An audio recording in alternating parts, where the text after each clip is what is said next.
사사기 20장. 온 이스라엘 사람들이 미스바로 나와 주님 앞에 모였다. 북쪽의 단에서부터 남쪽의 브엘세바까지, 그리고 동쪽의 길앗 사람들까지 이스라엘 땅 전국 각처에서 사람들이 모여들었다. 이스라엘 온 지파의 지도자들도 하나님 백성의 총회에 나왔다. 칼을 차고 무장한 군인들만 무려 40만 명에 이르렀다. 이때 베냐민 지파 사람들은 온 이스라엘 사람들이 미스바에 모였다는 소식을 들었다. 이스라엘 사람들이 그 레위인에게 말했다. 이런 끔찍한 일이 어떻게 해서 생기게 되었는지 우리에게 설명하도록 하시오. 그러자 죽은 첩의 남편인 그 레위인이 설명하기 시작했다. 저는 제 첩을 데리고 베냐민 지역에 있는 기브아에 이르러 그곳에서 하룻밤을 묵었습니다. 그런데 밤에 기브아의 불량배들이 우르르 몰려와서 우리가 묵고 있던 집을 에워싸고 처음에는 저를 강간하려고 하다가 결국 제 첩을 밤새 교대로 겁탈한 후에 죽였습니다. 제가 제 첩의 시신을 토막내어 온 이스라엘 지역에 보낸 것은 그들이 그토록 추잡하고 음란한 짓을 이스라엘 땅에서 저질렀다는 것을 널리 알리고 싶었기 때문입니다. 온 이스라엘 백성들이여, 여러분의 의견을 말씀해 주시기 바랍니다. 그러자 모든 사람들이 한 사람처럼 자리에서 일어나며 외쳤다. 어느 누구도 자리를 뜨지 맙시다. 한 사람이라도 자기 집으로 돌아가서는 안 됩니다. 기브아를 쳐야 합니다. 제비를 뽑아서 누가 기브아로 쳐들어 올라갈지 결정하도록 합시다. 이스라엘 전체 지파 가운데서 100명에 10명씩, 1000명에 100명씩, 10,000명에 1000명씩을 뽑아서 군대를 위해 식량을 조달하는 일을 하게 합시다. 군대를 기브아로 보내서 그들이 이스라엘 땅에서 저지른 만행을 징벌하도록 합시다. 이스라엘 사람들이 모두 하나가 되어 기브아를 치기로 마음을 모았다. 이스라엘 각 지파 사람들은 베냐민 지파의 사람을 보내어 말을 전했다. 당신네 지파 사람들이 이런 끔찍한 만행을 저지르다니 어찌된 일이오. 그런 못된 짓을 저지른 불량배들을 우리에게 넘겨주시오. 이스라엘에서 그런 악한 일이 없어지도록 우리가 그들을 징벌하겠소. 하지만 베냐민 지파 사람들은 이스라엘 동포의 말을 들으려 하지 않았다. 오히려 베냐민 지파 사람들은 기브아에 모여 다른 이스라엘 지파 사람들과 싸울 준비를 하기 시작했다. 기브아에 살고 있는 사람들 중에서 뽑은 700명의 전사들 외에도 26,000명의 베냐민 지파 사람들이 싸우겠다고 모여들었다. 이 사람들 중에 뽑힌 전사 700명은 모두가 왼손잡이들로 이들이 무림매로 돌을 던지면 한치의 오차 없이 정확하게 목표물을 맞히는 돌팔매질의 명수들이었다. 여기에 맞서 싸울 이스라엘 각 지파의 군인들은 모두 40만 명으로 칼로 무장을 하고 있었다. 이스라엘 사람들은 베델 성소로 올라가 하나님께 여쭈었다. 우리 중 누가 먼저 베냐민 지파를 치러 올라갈까요? 주께서 대답하셨다. 유다 지파가 먼저 올라가라. 다음 날 아침 이스라엘 군대는 기브아 근처에 진을 쳤다. 이스라엘 용사들이 베냐민 지파 사람들과 싸우려고 전투 대열을 갖추자 베냐민 지파 사람들도 기브아에서 나와서 맞서 싸웠다. 그날 이스라엘 각 지파 연합군은 22,000명이나 땅에 쓰러졌다. 그래도 이스라엘 각 지파 사람들은 스스로 용기를 내서 첫날 대열을 갖추었던 곳에서 다시 싸울 준비를 마쳤다. 그리고는 이스라엘 사람들이 주 앞에 나아가 날이 저물 때까지 부르짖었다. 주님, 우리가 한 형제인 베냐민 지파와 다시 싸움을 벌여야만 합니까? 주께서 대답하셨다. 다시 올라가서 그들을 쳐라. 이튿날 이스라엘 각 지파 사람들이 베냐민 지파를 치려고 나아갔다. 베냐민 지파 사람들도 기브아에서 나와서 맞서 싸웠다. 이번에도 베냐민 지파 사람들이 이겨 이스라엘 각 지파 연합군을 18,000명이나 땅에 쓰러뜨렸다. 땅에 쓰러진 자들은 모두 칼을 잘 쓰는 훈련된 군사들이었다. 그러자 이스라엘 각 지파 사람들은 다시 주 앞에 나아가 통곡했다. 그들은 저녁 때까지 금식을 하면서 번제물과 화목제물을 주께 바쳤다. 그리고 그들은 주께 여쭈었다. 당시 베델 성소에는 언약궤가 모셔져 있었고 아론의 손자이며 엘르아살의 아들인 비느하스가 제사장으로 있었다. 우리가 형제인 베냐민 지파 사람들과 계속해서 싸워야만 하겠습니까? 주께서 말씀하셨다. 나가서 싸워라. 내일은 내가 그들을 너희 손에 넘겨줄 것이다. 이스라엘 각 지파 연합군은 기브아 주위의 군사들을 매복시켰다. 사흘째 되는 날 이스라엘 각 지파 연합군은 이전처럼 기브아를 치려고 전투 대형을 갖추어 나아갔다. 베냐민 지파 사람들도 이스라엘 연합군과 싸우려고 자기들의 성읍에서 나왔다. 그들은 이전처럼 이스라엘 군사들을 무찔러 죽이기 시작했다. 30명가량의 군사들이 들판과 길 위에 쓰러져 죽었다.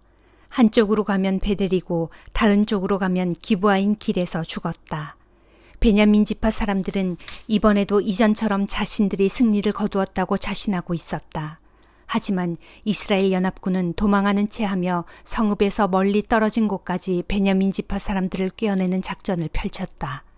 이스라엘 연합군의 주력 부대는 바알다말까지 후퇴하다가 거기서 다시 전열을 갖추고 일제히 반격했다. 그와 동시에 기브아 서쪽에 매복해 있던 부대도 갑자기 들고 일어났다. 이스라엘의 정예부대 1만 명이 앞장서서 기브아를 공격하였다. 싸움이 아주 치열했다. 베냐민 지파 사람들은 자신들에게 재앙이 닥친 것을 알아차리지 못했다. 주께서 마침내 베냐민 지파 사람들을 패하게 하셨기 때문에 이스라엘 연합군은 그날에 칼로 무장한 베냐민 지파 사람 25,100명을 쓰러뜨렸다. 비로소 베냐민 지파 사람들은 자기들이 패한 것을 알았다. 이스라엘 연합군이 베냐민 사람들에게 잠시 쫓긴 것은 기브아 부근에 매복하고 있는 군사들을 믿었기 때문이었다. 매복하고 있던 이스라엘 군사들은 기브아로 곧장 돌격하여 성읍에 있는 사람들을 모두 칼로 쳐 죽이고 불을 질렀다. 이스라엘 연합군과 매복부대는 기브아 성 안에서 연기가 치솟는 것을 신호로 삼기로 사전에 약속했었다. 불이 치솟자 이스라엘 주력 부대는 퇴각하다가 갑자기 돌아서서 베냐민 사람들을 공격하기 시작했던 것이다. 한편 이스라엘 군사 30명가량을 쓰러뜨린 베냐민 사람들은 지난번 전투처럼 이번에도 자신들이 이겼다고 생각했다. 그러나 베냐민 지파 사람들이 성읍 쪽을 뒤돌아보니 성읍에서 연기가 하늘로 치솟는 것이 아닌가. 게다가 뒤로 물러나던 이스라엘 연합군도 베냐민 군대를 공격하기 시작하는 것이 아닌가. 그제야 베냐민 사람들은 자신들에게 재앙이 닥친 것을 알아차리고는 겁에 질렸다. 그들은 광야 쪽으로 도망치려고 했지만 그럴 수가 없었다. 성읍에서 쏟아져 나온 이스라엘 연합군의 매복부대가 그들의 퇴로를 차단했기 때문이었다. 이스라엘 연합군은 베냐민 지파의 군사들을 에워싸고 기브아 동쪽까지 추격하여 짓밟았다. 이때 쓰러진 베냐민 지파의 군사들은 18,000명이었는데 모두 용사들이었다. 가까스로 살아남은 일부 베냐민 지파 군사들만 광야의 림몬 바위 쪽으로 도망쳤다. 이스라엘 연합군은 길에서 베냐민 지파의 군사 5,000명을 쳐 죽이고 기돔까지 쫓아가서 2,000명을 더 쳐 죽였다. 그날 이스라엘 연합군이 쓰러뜨린 베냐민 지파 군사들은 모두 25,000명이었다. 그들 모두가 칼을 잘 쓰는 용사들이었다. 베냐민 지파의 군사들 가운데 겨우 600명만이 광야로 도망쳐서 림몬 바위에 이르렀다. 그들은 거기에서 넉 달을 숨어 지냈다. 이스라엘 각 지파 연합군은 베냐민 지파의 지역으로 돌아와서 사람뿐만 아니라 가축까지 모두 쳐 죽였다. 성읍들도 닥치는 대로 불태워버렸다. 사도행전 24장. 닷새 후 대제사장 아나니아가 장로들 몇 사람과 더둘로라는 법률가를 데리고 가이사랴로 내려와서 벨릭스 총독에게 바울을 고소했다. 바울이 불려 나오자 더둘로는 바울을 이렇게 고소했다. 존경하는 벨릭스 각하, 우리 유대인들은 각하 덕분에 오랜 동안 평화로운 세월을 누려왔습니다.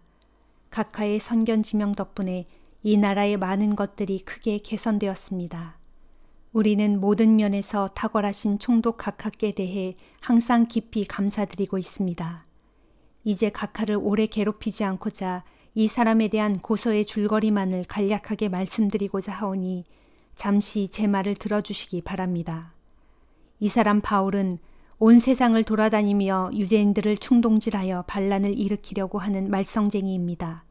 이 사람은 나사렛 도당의 두목으로서 거룩한 성전까지 더럽히려고 했습니다. 우리가 그를 체포했던 것도 그 때문입니다.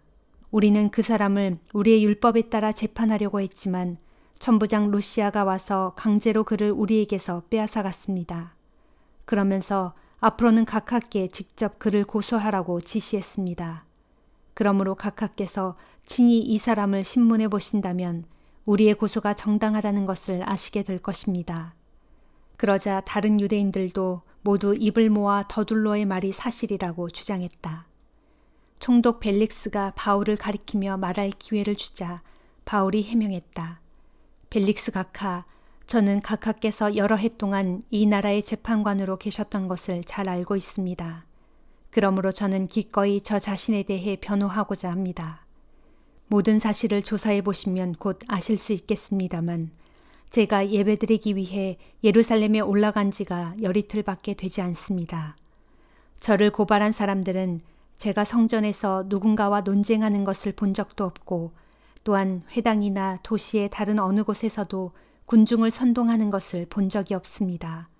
뿐만 아니라 이 사람들은 저를 고소한 내용에 대해서 각하께 아무것도 입증할 수가 없을 것입니다. 그러나 저는 각하 앞에서 이것만은 분명히 인정합니다. 저는 이 사람들이 이단이라고 부르는 예수의 도를 따르고 있습니다. 그 도에 따라 저는 우리 조상님들의 하나님을 섬깁니다. 저는 유대의 율법과 예언서에 기록된 모든 것을 전부 믿습니다. 이 사람들과 마찬가지로 저 역시 올바른 사람이나 불의한 자들이나 장차 부활하게 될 것을 믿습니다. 이런 까닭에 저는 하나님 앞에서나 사람들 앞에서 언제나 양심에 부끄러움이 없는 생활을 하려고 애쓰고 있습니다. 저는 몇 해 동안 고국을 떠나 있다가 제 민족을 위한 구호금과 하나님께 바칠 제물을 가지고 예루살렘으로 돌아왔습니다. 저들은 제가 성전에서 정결 의식을 행하는 것을 보았습니다. 그때 거기에는 제가 선동할 만한 군중조차도 없었고 그러니 어떠한 소요에도 참여했을 수가 없습니다. 거기에는 단지 아시아 지방에서 올라온 몇몇 유대인들이 있었을 뿐입니다. 만약 저를 고소할 일이 있었다면 그 사람들이 각하께 와서 고발했어야 마땅합니다. 또 제가 예루살렘에서 공회에 불려나갔을 때 여기 계시는 이분들이 제가 무슨 죄를 지었는지 진술했어야 합니다. 그때 저는 공회에서 내가 오늘 여기서 재판을 받는 것은 죽은 자의 부활을 믿는다는 이유에서입니다. 라는 단 한마디를 외쳤을 뿐입니다. 총독 벨릭스는 예수의 도에 대해 이미 잘 알고 있었기 때문에 천부장 루시아가 예루살렘에서 내려온 다음에 그 사건을 심의하겠다고 하면서 재판을 연기했다. 총독은 백부장에게 바울을 가두고 지키라고 명령하면서 그를 지나치게 구속하지 말 것이며 또 바울의 친지들이 면회하거나 뒷바라지를 할 수 있도록 편의를 봐주라고 일렀다. 며칠 후 총독 벨릭스는 유대 사람인 자기 아내 드루실라와 함께 와서 바울을 불러냈다. 그리고는 그리스도 예수를 믿는 신앙에 대해서 바울의 이야기를 들었다.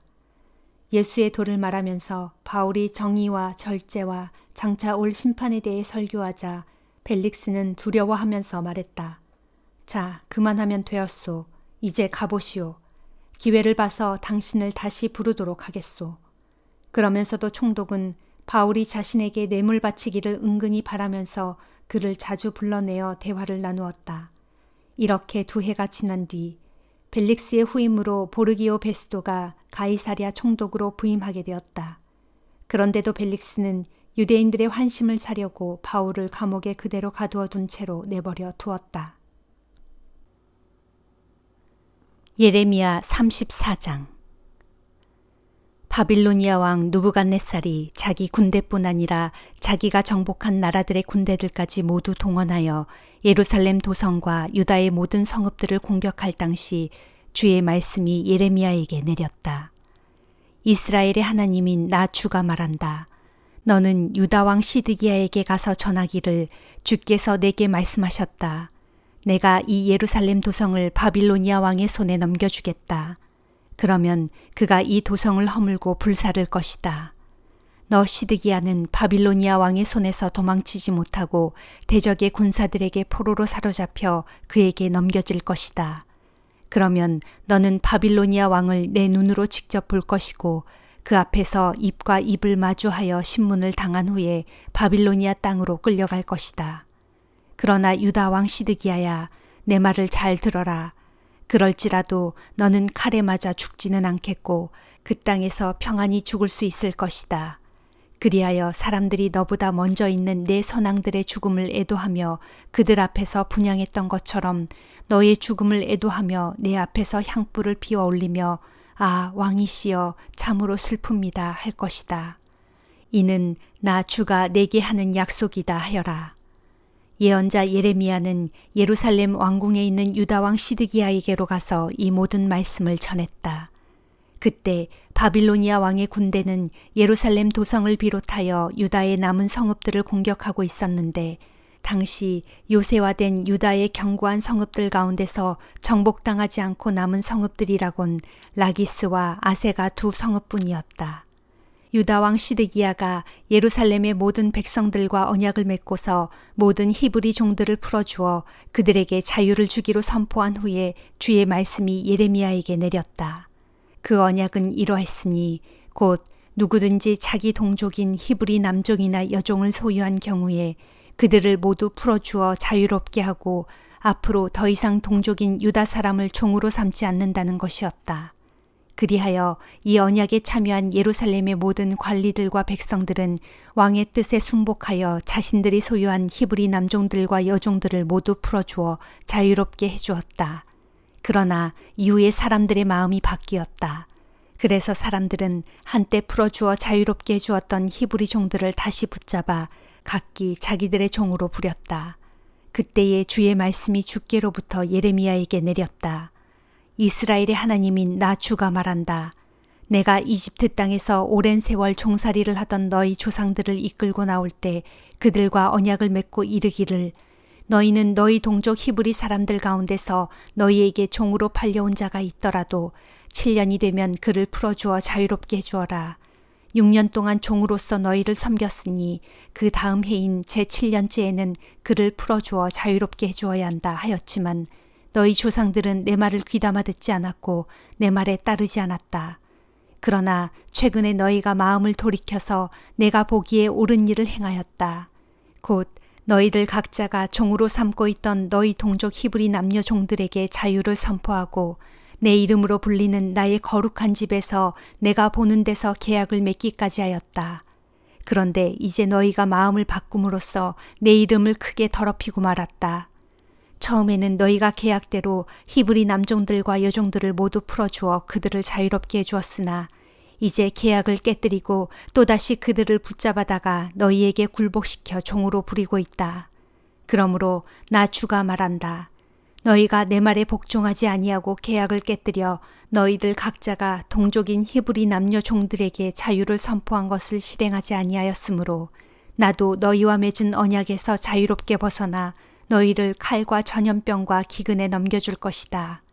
그리하여 너희를 온 세상 문 나라들과 민족들 가운데 산산이 흩어버릴 것이다. 보라, 너희가 내 앞에서 계약을 맺으면서 맹세의 표시로 송아지를 반으로 쪼개놓고 그 사이를 통과함으로써 계약을 반드시 지킬 것을 내 이름으로 엄숙하게 다짐하지 않았느냐. 그런데도 너희가 맹세를 실행하지 않음으로써 그 계약을 깨뜨리고 말았다.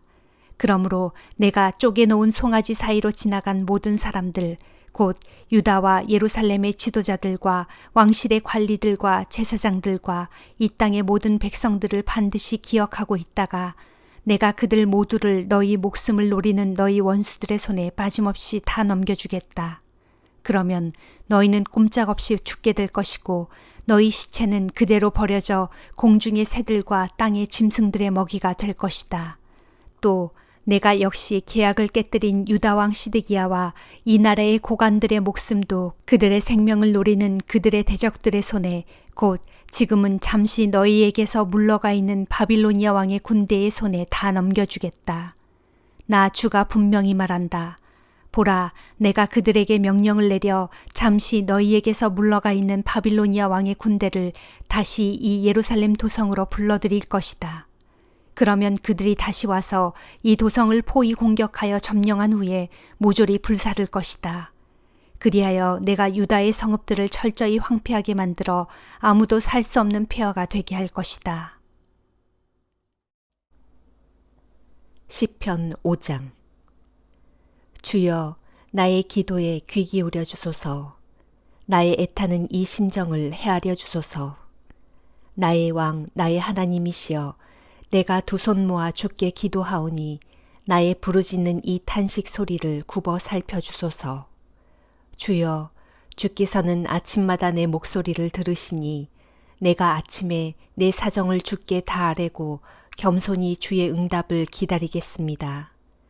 주께서는 죄악을 기뻐하시는 하나님이 결코 아니시니 모든 악인은 주님과 함께할 수 없습니다. 교만한 자들도 주님 앞에 절대로 설 수 없는 것은 주께서는 악한 일을 저지르는 자들을 아주 미워하시기 때문입니다. 진실로 주께서는 거짓말하는 자들을 모조리 멸망시키시고 다른 사람의 피를 흘리는 살인자들과 남을 속여먹는 사기꾼들을 몹시 싫어하십니다. 그러나 이 몸은 주의 크신 사랑을 힘입어 이렇듯 주의 집에 들어가 두렵고 떨리는 마음으로 주의 거룩한 성전을 향해 경배드릴 것입니다. 주여, 내게는 많은 대적들이 있사오니 나를 주의 의로운 길로 인도해 주시고 주의 길을 환히 밝히셔서 나로 그 길을 따르게 하소서. 악인들이 그 입으로 짓거리는 말은 한마디도 믿을 수 없습니다. 그들의 마음은 항상 악으로 가득 차 있고 그들의 목구멍은 열려있는 무덤 같으며 그들의 혀는 언제나 아첨만 일삼습니다. 하나님, 그들을 정죄하셔서 그들로 제 꾀에 스스로 빠지게 하소서. 그들이 저지르는 수많은 죄악을 살펴보시고 주를 거역하는 그들을 주 앞에서 당장 쫓아내소서. 그러나 주를 믿고 의지하려고 주께로 피하는 자들에게는 언제나 기쁨의 노랫소리가 끊이지 않게 하소서. 주께서 그들을 지켜 보호해 주셔서 주를 사랑하는 자들이 주 안에서 늘 기쁨을 누리게 해 주소서.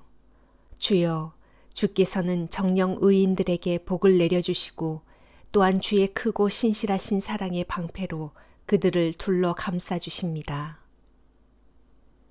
시편 6장. 주여, 노여우시더라도 나를 꾸짖지 마시고 분노가 치미시더라도 나를 벌하지 마소서. 주여, 내가 이렇듯 기진맥진하여 쇠약한 상태에 있사오니 부디 이 몸을 불쌍히 여겨주소서. 주여, 지금 뼈 마디마디가 덜덜 떨리오니 제발 이 몸을 고쳐주소서. 내 마음이 심히 고통스럽고 내 영혼이 너무나 괴롭습니다. 주여, 언제까지 기다려야 합니까? 주여, 돌아오셔서 나를 구해주소서. 주의 신실하신 한없는 사랑으로 나를 이 환난 가운데서 속히 건져주소서. 사람이 죽으면 어찌 주를 기억할 수 있겠으며 어찌 무덤 속에서 주께 감사할 수 있겠습니까? 나는 신음하고 흐느껴 울다가 지쳤습니다. 내가 밤마다 흐르는 눈물을 주체하지 못하여 내 침상은 흥건히 졌고 내 이부자리도 눈물바다를 이루었습니다. 내 눈은 크나큰 슬픔으로 시력이 약해졌고 원수들의 등살에 하도 시달려 눈이 침침해졌습니다.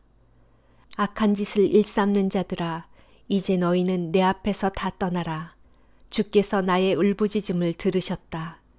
주께서 애타는 나의 간구를 들으셨고 나의 기도를 받아주셨다. 그러므로 나의 모든 원수들이 벌벌 떨며 수치를 당하는구나. 크게 놀라고 낙담하며 슬슬 뒷걸음쳐 물러가는구나. 잠언 21장.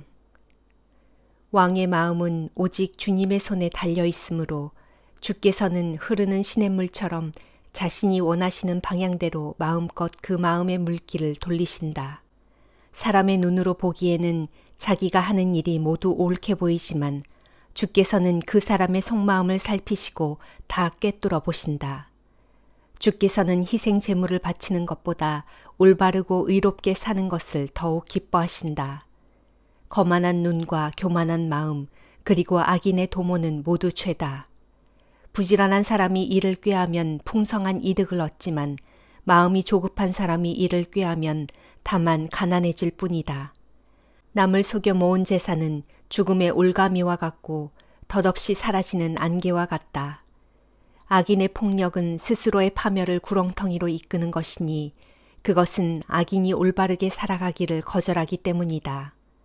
죄인의 길은 구불구불 굽어 있지만 순결한 사람의 길은 반듯하게 뻗어 있다. 다투기를 좋아하는 여자와 넓은 집에서 함께 사느니 차라리 좁은 다락방에서 혼자 사는 것이 낫다. 악인은 그 마음에 항상 악한 것만을 궁리하고 있으니 가까운 이웃들도 그에게서는 어떤 인정도 기대할 것이 없다.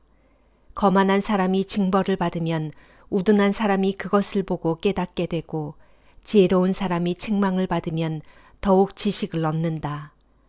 의로우신 하나님께서는 악인의 집을 주목하여 살피시고 그 집안을 마침내 파멸에 이르게 하신다. 가난한 자의 부르짖음에 귀를 막는 사람은 자신이 어려움에 빠져 부르짖을 때 아무에게서도 응답을 받지 못한다. 은밀하게 건네는 선물은 노여움을 누그러뜨리고 슬쩍 품속에 넣어주는 뇌물은 큰 분노를 가라앉힌다. 공의가 실현되면 의인은 아주 기뻐하고 악인은 크게 두려워한다. 지혜의 길에서 벗어나 이리저리 떠도는 자들은 죽은 사람들과 한 무리가 되어 살아가게 될 것이다. 향락에 빠지면 가난하게 되고 술과 기름을 좋아해도 부자가 되지 못한다. 악인은 의인을 살리기 위해 대신 치르는 몸값이 되고 남을 속이는 사기꾼은 정직한 자를 살리기 위해 대신 치르는 몸값이 된다. 매일 다투며 쉽게 성내는 아내와 함께 사느니 차라리 한적한 광야에서 혼자 사는 것이 낫다. 지혜로운 사람의 집에는 장례를 위해 값진 보물과 귀한 기름이 마련되어 있지만 어리석은 사람은 가진 것을 닥치는 대로 다 소비해버린다. 의로움과 자비를 추구하면서 사는 사람은 생명과 번영과 영예를 누린다. 지혜로운 사람은 강한 용사들이 지키는 성읍도 공격하여 그들이 굳게 믿고 있는 요새도 허물어뜨린다. 입과 혀를 잘 간수하는 사람은 공경이 닥쳐와도 자기 목숨을 고이 간수할 수 있다. 교만하여 남을 깔보며 우습게 여기는 자를 거만한 자라 하는데 그렇게 우쭐대는 자는 참으로 건방지고 무례하게 행동한다. 게으름뱅이의 욕심은 자기 자신을 죽이기까지 하니 그 까닭은 죽도록 손놀리기를 싫어하기 때문이다. 악인은 종일토록 더 하면서 욕심을 부리지만 의인은 자신이 가진 것을 아낌없이 나누고 베푼다. 주께서는 악인이 바치는 재물을 아주 싫어하신다. 하물며 악인이 악한 의도를 가지고 바치는 재물이야 더 말할 나위가 있으랴. 거짓말하는 가짜 증인은 망할 수밖에 없으나 진실을 밝히는 참된 증인의 말에는 힘이 있다. 악인은 뻔뻔한 얼굴로 마구 설쳐대지만 정직한 사람은 자신의 행실을 잘 살피고 삼간다. 사람이 세운 그 어떤 지혜도 통찰력도 계략도 주를 거슬러 이길 수 없다. 전쟁에 대비하여 군마를 많이 준비해 두어도 승리는 오직 주님의 손에 달려 있다. 아멘.